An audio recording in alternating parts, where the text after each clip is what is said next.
Well, guess what, Jared? Oh, here we go.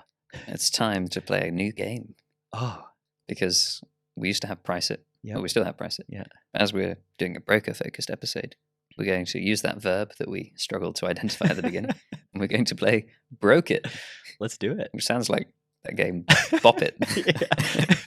There's not an advert for Bop It. No. Anyway, Broke It, however, it is a big advert for. So let's get started. So you mentioned you worked on Japanese business. Catastrophes there have been quite challenging for events in particular over the last few years. You know, we had the Rugby World Cup almost cancelled because of a typhoon or several games, I think it was.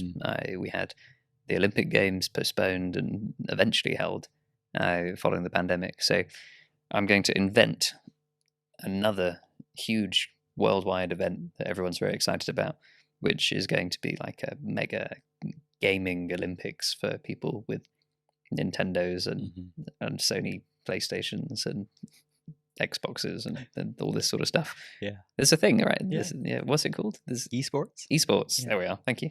I couldn't think of that on the train on the way here. I was like, this definitely has a category name. Anyway, world's largest esports tournament, attracting people from all over the world, being held across 18 different stadium-style venues with all the latest gadgetry to put these players' performances up on screens and in holograms and all sorts of other things that haven't fully been invented yet. How are you going to broke it to a market of global underwriters who are willing to take on this risk? It's a really interesting way to sort of case, and similar to the Price It game. I think what you want to do is think about how you're understanding like this, because the first thing you want to do is understand what the client's trying to cover, right? Obviously, the Olympics is an easy example, as there's ticket prices and merchandise costs and all manner of value that's lost with advertisers going. Like they have I've never broke those deals, but you have a huge array of like, if this gets canceled, here's the economic impact of that.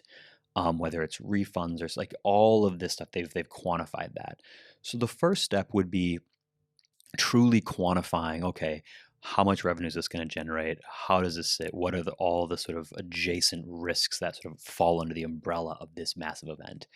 And then what you're going to try to do is spend some time understanding what are all the potential exposures that could cause these things, whether it's hackers or power outages or a massive storm.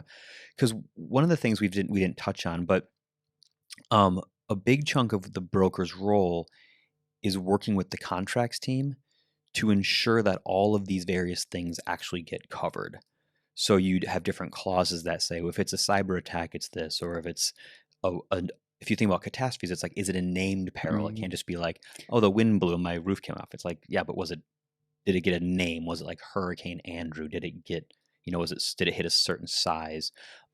Same thing with quakes. They'll have like hit a certain point at the metric. No, what's it? Yeah, the scale. Someone's shouting. Someone's shouting into their the Richter scale. The Richter scale. That's the one. Thank you for shouting into your into your headphones, podcast listener. But you have these so you do the same kind of exercise. You go, okay, what are all the things that can happen, and then you begin to sort of assess what's the likelihood of all those various things. Solar storm. Yeah. And you'd introduce like, or all other perils or something similar. And then you begin to look at the likelihood of all those various scenarios and assess to some degree, is that likely to cause like a total loss or a partial loss, and kind of what degree of loss would each of those things cover for? And then you get a sense of kind of what amount of protection you're trying to think about. From there, what you're going to do is trying to get an understanding of the client's risk appetite. Do they want to retain a huge amount of money? Do they want to sort of offload as much as possible, but they're happy to pay more premium? Where do they sort of sit? What are they comfortable with? From there, then the harder thing begins to happen, which is like, okay, we have an idea of what we're trying to place. Who do we know who might write this?